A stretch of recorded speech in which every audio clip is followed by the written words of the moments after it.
하나님, 그렇습니다. 우리 모두는 본향을 향하는 순례자입니다. 하나님, 우리의 본향은 천국에 있습니다. 이 세상에 있는 것이 아닙니다. 하나님, 본향을 향하는 우리 순례자로서 참 이 세상 살아갈 때에 하나님 보시기에 아름답게 살아갈 수 있게 도와주시고, 참 하나님이 원하시는 그런 삶을 살게 도와주시고, 하나님의 뜻대로 살아갈 수 있게 도와주시옵소서. 오늘 이렇게 말씀을 듣습니다. 말씀 속에서 우리 인생이 어떻게 살아가야 하는지를 깨닫게 도와주시고, 참 말씀 속에서 하나님의 뜻이 무엇인지를 깨닫는 우리 모두가 되게 도와주시고, 그 말씀대로 순종하며 살아가는 우리 되게 도와주시옵소서. 예수님 이름으로 기도드리옵나이다. 아멘. 오늘 제목을 천국과 지옥의 삶이다, 그런 제목을 제가 붙였습니다. 요사이 며칠간 세계적인 큰 이슈가 바로 엘리자베스 2세 영국 여왕의 장례식일 것입니다. 여왕은 8일에 영면하여서 10일간의 애도 기간을 거친 후 19일에 장례식이 치러졌는데, 세계의 유명 정치인들을 비롯한 약 100만 명이 장례식에 참여했다고 합니다. 통계에 의하면은 전 세계에서 1초에 약 2명이 죽는답니다. 질병이든 사고든 전쟁이든. 그래서 하루에 16만 명 이상이 죽는다는 겁니다. 1년에 약 5,900만 명이 이 세상의 삶을 마감합니다. 이 중에는 장례식도 제대로 치러보지도 못하고 가는 사람들이 많이 있습니다. 죽었는지도 모르게 가는 사람들이 많이 있습니다. 그러나 호화롭게 장례식을 치르며 가는 사람도 있습니다. 엘리자베스 2세 영국 여왕의 장례식을 보면서 저는 천국에서도 하나님께서 그렇게 환영해 주며 맞이해 주면 얼마나 좋을까를 생각해 봤습니다. 우리 인생은 누구나 언젠가는 확실하게 저 세상으로 갑니다. 우리는 삶의 계획을 세울 때 미래에 대해서 계획을 세웁니다. 미래를 위해서 지금 열심히 돈을 버는 사람도 있습니다. 열심히 공부를 하고 혹은 기술을 열심히 익히고 있는 것입니다. 또한 자녀들을 이곳에 유학시키고, 또한 그렇게 하는 이유가 자녀들의 미래를 위해서 그렇게 투자하는 것입니다. 있는 것 없는 것을 다 모아서 투자를 합니다. 그렇다면 우리는 더 큰 미래, 즉 죽음 후의 미래에 대해서는 어떻게 계획을 하고 있습니까? 어떻게 투자를 하고 있습니까? 죽으면 그냥 끝이라는 생각으로 살고 있습니까? 우리는 하나님을 믿기에 죽음 후에 내세가 있다는 것을 믿습니다. 오늘 본문은 모든 사람은 죽는다는 사실과 죽음 이후에는 반드시 구원과 영벌의 심판이 있음을 보여주고 있습니다. 그리고 현세의 물질적 삶에 만족하고 있는 사람들에게 경각심을 일깨워주고 있습니다. 본문을 통하여 우리가 영적으로 깨달아야 할 것이 있습니다. 첫째는 부자가 범하기 쉬운 죄를 경계해야 됩니다. 본문에서 나오는 부자는 사치를 즐겼습니다. 자색 옷을 입었다고 했는데 이 자색 옷은 왕족이나 귀족들이 입는 옷입니다. 부자는 자신의 신분을 높게 과시하기 위해 이 옷으로 치장한 것입니다. 또한 부자는 고운 베옷을 입었다고 했는데 당시 고운 베옷은 같은 무게의 금보다도 2배나 더 비쌌다고 합니다. 금액으로 환산하면 당시 노동자들의 하루 품삯의 34,000배에 해당하는 비싼 옷이라는 것입니다. 부자들이 사치를 즐기는 것은 그 권태로운 생활을 해소하기 위해서랍니다. 하나님께 충성하는 일, 이웃에게 봉사하는 일을 외면하니 할 일이 없고 권태로운 것이 뻔합니다. 그래서 늘 비싼 물건을 사고 새 옷을 사는 일로 즐거움을 삼는 것입니다. 부자들이 자기 수준에 맞게 남보다 더 좋은 옷과 물건을 장만하는 일은 당연하다고 생각합니다. 그러나 어떤 이들은 장만한 그런 물건의 금세 실증을 내고 얼마 쓰지도 않고 버리고 또 다른 물건을 사는가 하면 일반인들이 상상할 수도 없는 고가의 물건을 삽니다. 그것도 조금 쓰다가 또한 버려버립니다. 이와 같이 사치는 하나님이 주신 재물을 오직 자기 종욕을 위해 독점하려는 그런 죄가 있습니다. 우리 성도님들 중에 혹시 부한 성도가 있다면 꼭 필요한 곳에만 돈을 지출하고 검소한 생활을 하며 주님이 기뻐하시는 일에 돈을 써야 합니다. 부자는 날마다 호화롭게 즐기더라 라고 했습니다. 날마다 큰 잔치를 즐겼다는 뜻입니다. 이스라엘 사람들이 잔치를 벌이는 때에는 하나님이 정해주신 절기와 결혼식과 가정에 기쁜 일이 있을 때뿐입니다. 그런데 이 부자는 매일 날마다 호화로운 잔치를 벌였습니다. 아마 같은 부자 동료들을 초청해서 푸짐한 음식과 술과 춤과 노래를 즐겼을 것입니다. 21절을 보면 그 결과 음식이 남아돌아 버리는 일까지 생겨 개들이 모여들 정도였습니다. 사랑하는 성도 여러분, 이 부자는 하나님이 주신 재물을 낭비하는 죄도 범한 것입니다. 마치 불의한 청지기처럼 하나님이 맡기신 재물을 허비하는 생활을 한 것입니다. 그 잔치상에 나사로 같은 가난한 이웃을 초대하고 그들의 굶주린 배를 채워주었다면 그 잔치는 선한 일이 되었을 것입니다. 그러나 그 부자는 오직 자기만 즐기려고 호사스럽게 재물을 낭비했던 것입니다. 사랑하는 성도 여러분, 우리가 지닌 모든 것은 하나님이 우리에게 잠시 맡기신 것입니다. 우리의 은사, 재물, 자녀들까지 다 하나님의 영광을 위해 선하게 쓰고 관리하라고 맡겨주신 것입니다. 이것들을 나의 욕심과 쾌락을 위해 낭비하면 반드시 그에 대한 하나님의 심판을 받는다는 사실을 기억해야 합니다. 이 부자는 아주 무자비한 교만병에 걸려 있습니다. 이 부자의 곁에는 나사로라고 하는 병들고 불쌍한 이웃이 살고 있었습니다. 이 나사로는 몸에 병이 들어 일도 할 수 없었고 또 돌보는 친척도 없는 자였습니다. 그 몰골이 얼마나 처참한지 개들이 헌대를 핫을 정도였습니다.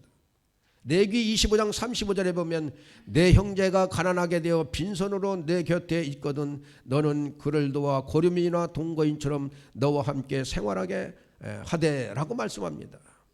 그러나 이 부자는 이 말씀에 조금 더 귀를 기울이지 않았습니다. 나사로를 자기 집 마당으로 부른 적도 없고 그에게 음식 한번 대접한 일도 없었습니다. 여러분 어떻게 생각합니까? 정말 이해할 수 없는 일이 아닙니까? 이 부자가 왜 이렇게 나사로를 박대했을까요? 그 이유는 교만 때문입니다. 그 부자는 아마 남보다 열심히 노력하여 부자가 되었을 것입니다. 그러다 보니 자신을 매우 유능한 사람으로 여기게 되었고 나사로 같은 가난한 자들은 게으르고 무능한 자로 여겨 동정할 가치가 없다고 여겼을 것입니다. 혹은 부자는 조상 때부터 부모님으로부터 또한 부유하게 살아왔고 그 유산을 상속받아 부를 누리게 되었을 수도 있습니다. 그렇다면은 자기는 하나님께 축복받은 사람이고 나사로와 같은 가난한 자들은 하나님이 외면하는 죄인으로 여겼을 것입니다. 아무튼 이 부자는 교만한 차별주의에 빠진 것입니다. 우리 주변에도 보면 몸은 멀쩡한데 일부러 거지처럼 꾸미고 남에게 손을 내미는 사람들이 있습니다. 여러분 포위에 앉아있다 보면 가끔 호주 사람들 돈 달라고 오잖아요. 멀쩡합니다. 그런 자들에게는 자기 손으로 일하여 생활하라고 권해야 합니다. 그러나 나사로같이 병들고 가난한 이웃은 판단치 말고 도와줘야 하는 것입니다. 성도님들 중에는 가난을 죄의 결과로 여기는 이들도 있습니다. 그래서 가난한 자를 도와주면 그를 가난케 만든 하나님의 징계 섭리를 회방하게 된다고 극단적으로 오해를 하는 사람도 있습니다. 혹 하나님의 징계로 가난하게 된 분일지라도 우선 돕고 위로하고 권면하여 회개하고 재기하게 만드는 것이 하나님의 뜻에 합당한 처사입니다. 그러므로 본문의 부자처럼 스스로 교만해져서 가난한 자를 차별하고 무자비하게 대하는 것은 가난한 자들을 도우라는 하나님의 말씀을 불순종하는 죄를 범하는 것임을 명심해야 됩니다. 이 부자처럼 탐욕으로 그 부를 독점하고 방탕으로 낭비하고 또 부로 인해 교만해지는 죄는 자칫 우리도 범하기 쉬운 죄인 것입니다. 그러므로 하나님이 부하게 만들어주신 성도들은 이런 죄에 빠지는 일을 경계해야 됩니다. 그러므로 절제와 검소함과 겸손함으로 자신의 마음을 무장하고 하나님의 선한 청지기로 이웃을 섬기기를 예수님의 이름으로 축원합니다. 둘째는 행복한 종말을 위하여 준비하며 사는 성도들이 되어야 합니다. 22절은 나사로와 부자가 삶을 마감하고 죽은 내용입니다. 나사로는 허약한 몸 때문에 부자보다 일찍 죽었을 것입니다. 그리고 쓸쓸하게 죽어갔을 것입니다. 그에 반해 부자는 비교적 장수하며 세상 쾌락을 맛보다가 죽었을 것이며 장례식도 매우 호화로웠을 것입니다. 그러나 그 부자가 이 땅에서 누릴 수 있었던 행복은 그 호화로운 장례식이 마지막이었습니다. 그러나 나사로는 쓸쓸하게 죽어갔으나 그 영혼이 천사들에게 받들려 아브라함 품에 안기는 영광을 맞이했습니다. 예수님 당시 유대인들은 선민이 죽으면 천사가 받들어 모셔가고 이방인이 죽으면 악귀들이 데려간다고 여겼습니다. 아브라함의 품은 천국의 대명사입니다. 나사로가 어떤 이유로 천국에 들어갔는지 주님은 설명해 주시지 않습니다. 다만 우리는 그의 이름의 뜻이 하나님이 도우시는 자라는 것을 통해 나사로가 참된 신앙을 소유하고 있었던 자였음을 추측할 수 있습니다. 여기서 우리는 한 가지 진리를 깨닫게 됩니다. 그것은 모든 사람은 반드시 죽으며 성도들은 그 죽음으로 인한 자신의 종말을 복된 것으로 만들기 위해서 살아야 한다는 사실입니다. 나사로처럼 천사들에게 받들려 천국에 계신 주님 품에 안기는 종말을 맞이해야 하지 않을까요? 여러분, 세상의 부도 행복도 또 괴로움도 잠시뿐입니다. 삶의 종말이 신속하게 우리에게 닥칩니다. 이 종말을 위해 사는 성도가 지혜로운 성도입니다. 그래서 로마의 철인 세네카는 자기의 장례식을 위해 사는 자가 거룩하다 이렇게 말했습니다. 전도서 7장 1절에서 2절에서 보면 좋은 이름이 좋은 기름보다 낫고 죽은 날이 출생하는 날보다 나으며 초상집에 가는 것이 잔치집에 가는 것보다 나으니 모든 사람의 끝이 이와 같이 됨이라. 산자는 이것을 그의 마음에 둘지어다 라고 교훈합니다. 사랑하는 성도 여러분, 성경의 위대한 신앙 영웅들은 모두 현세보다 종말의 때를 위해서 살았습니다. 히브리서 11장 16절에 보면은 그들이 이제는 더 나은 본향을 사모하니 곧 하늘에 있는 것이라 이렇게 말씀합니다. 또한 주님도 종말을 바라보며 사셨습니다. 믿음의 주여 또 온전케 하시는 이인 예수를 바라보자. 그는 그 앞에 있는 기쁨을 위하여 십자가를 참으사 부끄러움을 개의치 아니하시더니 하나님 보좌 우편에 앉으셨느니라 라고 성경은 증언하고 있습니다. 여러분에게 삶의 종말이 닥친다면 과연 주님의 품에 안길 확신이 있습니까? 사도 바울은 이렇게 고백합니다. 나의 선한 싸움을 싸우고 나의 달려갈 길을 마치고 믿음을 지켰으니 이제부로는 나를 위하여 의의 면류관이 예배되었으므로 주 곧 의로우신 재판장이 그날에 내게 주실 것이며 내게만 아니라 주의 나타나심을 사모하는 모든 자에게도니라. 우리 모두 나사로처럼 사도 바울처럼 세상에서는 주님과 그 나라로 인해 수고하고 고난받을지라도 결국에는 주님 품에 안기는 복된 성도님들 되시기를 예수님의 이름으로 축원합니다. 셋째는 현세에서 자기 정욕만 만족시키는 생활을 하면은 내세에서는 반드시 고통만 받게 된다는 것입니다. 23절 24절은 음부 곧 지옥에 떨어진 부자의 고통스러운 상태에 대한 내용입니다. 우리는 이러한 본문을 통해 지옥의 실체를 어느 정도 파악할 수 있습니다. 지옥은 가장 큰 육체적 고통을 영원히 당하는 곳입니다. 부자가 음부에서 고통 중에 있다고 했는데 그 고통은 1차적으로 불꽃 가운데서 당하는 육체적인 고통입니다. 사람의 육체를 가장 고통스럽게 만드는 것 중에 하나가 곧 화상을 입는 것. 불에 조금이라도 되어본 사람은 그 아픔이 얼마나 큰지 잊지 못할 것입니다. 그런데 지옥은 유황불 속에서 세세토록 괴로움을 당하는 곳이라니 그 얼마나 고통스러운 것입니까? 또한 지옥은 영적으로 고통받는 곳입니다. 부자는 아브라함에게 나사로를 통해서 물 한 방울만 얻게 해달라고 애걸합니다. 그렇다면 지옥은 물 한 방울도 얻을 수 없는 곳이라는 것을 알 수 있는 것입니다. 정말 하나님의 은혜와 긍휼이 전혀 없는 곳, 하나님의 자비와 사랑과는 영원히 단절된 곳이 지옥입니다. 그러므로 지옥에서는 후회를 해도 또 용서를 간구해도 헛됩니다. 회개를 한다 해도 용서받을 길도 위로받을 길도 없는 곳이 지옥입니다. 그러기에 25절은 지옥에서 위로받기를 원하는 부자에게 아브라함이 그가 고통만 당할 수밖에 없는 이유를 설명하고 있습니다. 아브라함은 너는 살았을 때에 좋은 것을 받았고 라고 말씀합니다. 여기서 좋은 것이란 부자가 하나님의 뜻을 따르지 않고 자기 정욕만 만족시키는 생활을 한 것을 가리킵니다. 그는 매일 사치와 향락을 쫓고 참 육신의 정욕과 세상의 허영을 쫓는 생활을 했습니다.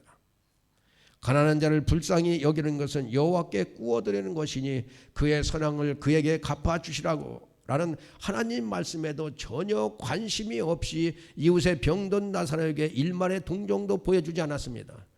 그러면 내세에서 하나님께 물 한 방울 얻지 못하는 처지가 된 것입니다. 사랑하는 성도 여러분, 불신자들은 자기 마음대로 자기 가치관과 자기 사상으로 살아갑니다. 그 중에는 이 부자처럼 내 돈 가지고 내 마음대로 즐기고 사는 것이 내 인생의 가치관이다라고 주장하는 이들도 있습니다. 그러나 이 부자처럼 자기 정욕만 위해 물질을 낭비하고 가난한 자들을 무시하며 사는 사람들은 내세에서 하나님께 일말의 위로나 동정을 받을 수 없는 처지가 된다는 사실을 알아야 하는 것입니다. 하나님이 그에게 맡긴 분은 그의 정욕을 만족시키는 수단으로 주신 것이 아닙니다. 주님이 원하시는 일에 헌신하라고 주신 것입니다. 주님이 기뻐하시는 일을 위해 사용하라고 부를 주신 것입니다. 오늘 말씀의 부자는 무조건 내세의 지옥에 떨어지고 가난한 자는 무조건 천국에 들어간다는 그런 뜻이 아닙니다. 부자든 가난한 자든 이 세상에서 나 좋은 대로 육신의 정욕을 따라 살면 천국도 갈 수 없고 참 내세에서 주님의 어떤 은혜도 얻을 수 없다는 사실을 기억해야 합니다. 그러므로 내 몸도 내 재물도 주님께 헌신하고 하나님 나라를 위해 수고하고 주님과 함께 고민하는 생활을 해야 하는 것입니다. 성령을 쫓아 살며 육신의 정욕을 물리치는 생활을 해야 하는 것입니다. 내세를 생각하며 하나님 모시기에 아름다운 삶을 사는 저와 여러분 되시기를 예수님의 이름으로 축원합니다. 마지막으로 천국으로 갈 수 있는 길은 오직 그리스도의 십자가 은혜를 믿는 길 외에는 없습니다. 본문 27절, 28절, 30절은 지옥의 고통 속에 있으면서도 부자의 마음은 참 생전의 그 불신과 완악함에서 전혀 변하지 않았음을 보여줍니다. 우선 부자의 교만한 마음이 전혀 변치 않았습니다. 부자는 나사로를 자기 집에 보내줄 것을 아브라함에게 간구합니다. 즉 그는 아직도 나사로를 자기의 사환쯤으로 여기고 있습니다. 심부름꾼으로 생각하고 자기 맘대로 부릴 수 있는 비천한 자로 취급한 것입니다. 또한 부자는 아직도 하나님 말씀을 불순종하고 믿지 않았습니다. 아브라함은 모세와 선지자들의 말, 즉 성경 말씀만으로 충분히 회개할 수 있다고 가르쳤는데 부자는 대뜸 그렇지 아니하니이다 라고 불순종하며 죽은 자를 살려보낼 것을 요구한 것입니다. 여기서 사람의 불신앙의 죄가 얼마나 고치기 힘든 것인지를 우리는 본문을 통해서 깨닫습니다. 결국 이는 불신자들이 멸망하는 것은 지옥에서조차 회개하지 않는 그들의 완악함 때문에 있다는 것을 알게 합니다. 29절은 아브라함이 지옥을 피하고 천국으로 갈 수 있는 길을 가르쳐준 내용입니다. 아브라함은 모세와 선지자들이 있으니 그들에게 들을지니라 라고 했습니다. 여기서 모세와 선지자는 구약 성경을 가리키는 관용어입니다. 그러나 본절은 구약의 율법을 지켜야 천국 구원을 얻을 수 있다는 말이 아닙니다. 모세와 선지자들이 증거한 그리스도를 믿으라는 뜻입니다. 주님은 부활 후에 제자들에게 가르치기를 내가 너희와 함께 있을 때에 너희에게 말한 바 곧 모세의 율법과 선지자의 글과 시편이 바로 자신을 가리키는 것이라고 하셨습니다. 그렇습니다. 그리스도는 구약 성경의 중심이요 주제요 초점입니다. 모세도 그리스도를 바라보고 살았습니다.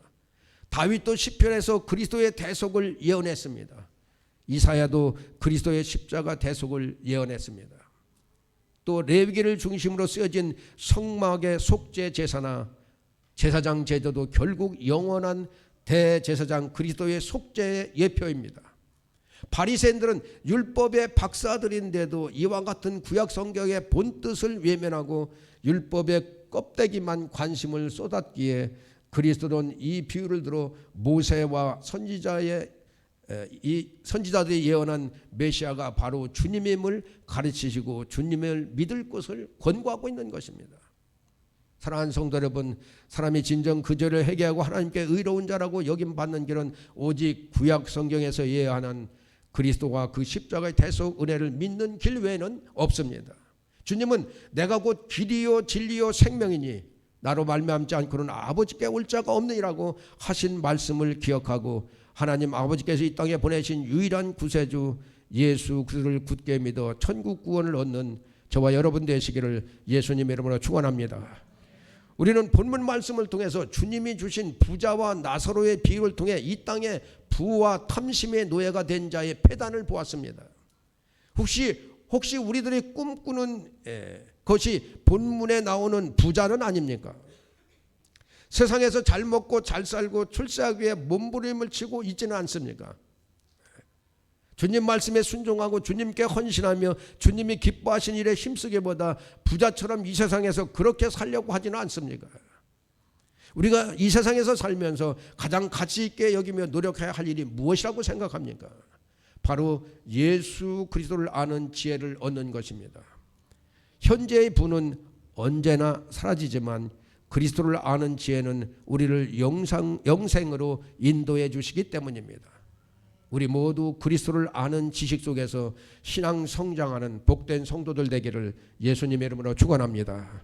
우리 다 같이 하나님 아버지의 마음 이게 부르겠습니다. 하나님 아버지의 마음.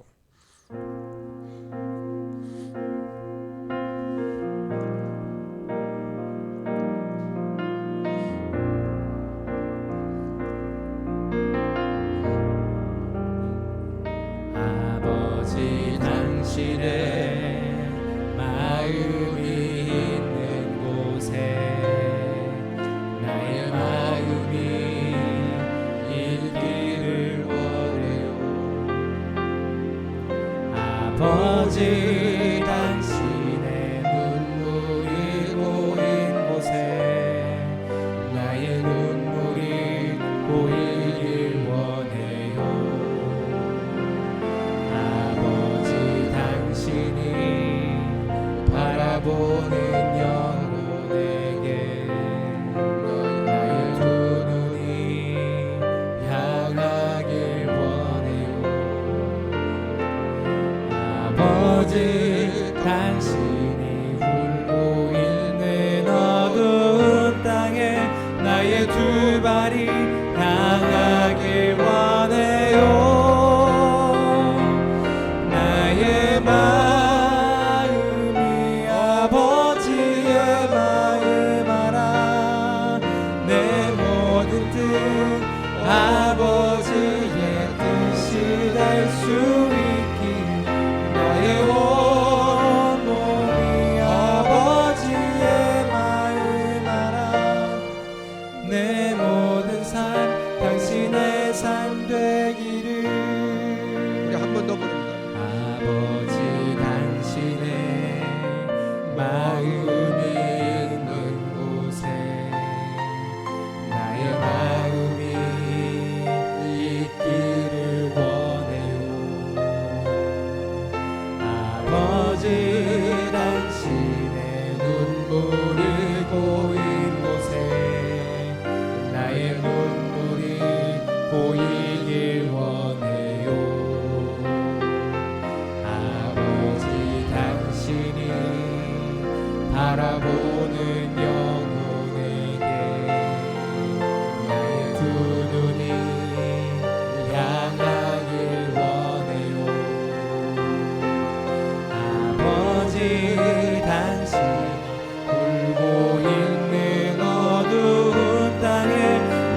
두 발이 향하길 원해요.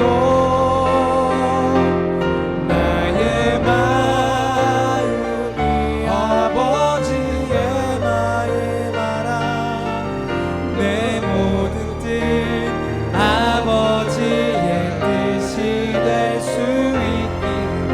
나의 온 몸이 아버지의 마음 알아. 내 모든 삶 당신의 삶 되기를. 여러분, 누가 효자입니까? 아버지의 마음을 알아서 헤아리는 자녀가 효자입니다. 부모의 마음을 헤아리는 자녀가, 부모의 마음을 알아서 부모님께 효도하고 자식으로서 공부 열심히 하고 자식으로서 비틀게 나가지 않고 올바로 나가는 자녀, 부모님이 원하는 길로 가는 자녀가 효자입니다. 하나님 아버지가 원하는 그 마음이 무엇입니까? 하나님 아버지의 마음은 하나님의 뜻대로 살아가길 원하는 겁니다. 세상에 사는 사람들 같이 세상 돈 가지고 세상 것 가지고 맘대로 정욕대로 사는 그런 삶을 얘기하는 것이 아닙니다. 하나님이 주신 그 돈 가지고 어떡합니까? 참 가난한 이웃, 어려운 이웃, 하나님이 기뻐하시는 그런 데 사용되길 원하시는 겁니다. 여러분, 우리는 본향을 향해 갑니다. 우리의 본향은 천국입니다. 본향 갈 때 아무리 돈이 많이 있어도 소용없습니다. 가지고 갈 수가 없습니다. 가지고 갈 수가 없습니다. 여러분, 이 세상 살 때에 정말 하나님 아버지의 그 뜻대로 살아가는 우리 모두 되기를 예수님 이름으로 축원합니다. 우리 기도하겠습니다. 하나님, 그렇습니다. 우리는 하나님을 믿는다 하면서도 하나님 뜻대로 생활하지 않을 때가 너무나 많이 있습니다. 참 이 세상에 잘 먹고 잘 살고 하는 데에만 초점이 맞춰져 있습니다. 내가 어떻게 하면 한 영혼을 구원할까? 내가 어떻게 하면 복음을 전할까? 내가 어떻게 하면 어려운 사람을 참 도와줄까를 생각하는 것이 아니라 내가 어떻게 하면 이 세상에 잘 먹고 잘 살까를 너무나 그쪽에만 치우쳐 있습니다. 바로 이 부자처럼 말입니다. 그러나 우리는 하나님이 주신 모든 것들을 참 하나님을 위해서 하나님의 뜻대로 하나님 마음이 가는 곳에 사용할 수 있는 그런 마음이 되게 도와주시옵소서. 그러므로 정말 내세에 참 천국에서 기쁨으로 살아갈 수 있게 도와주시고 천군 천사가 환영하는 그 천국으로 갈 수 있도록 하나님 우리를 인생을 붙잡아 주시고 역사해 주시옵소서. 감사하며 예수님 이름으로 기도되옵나이다. 아멘.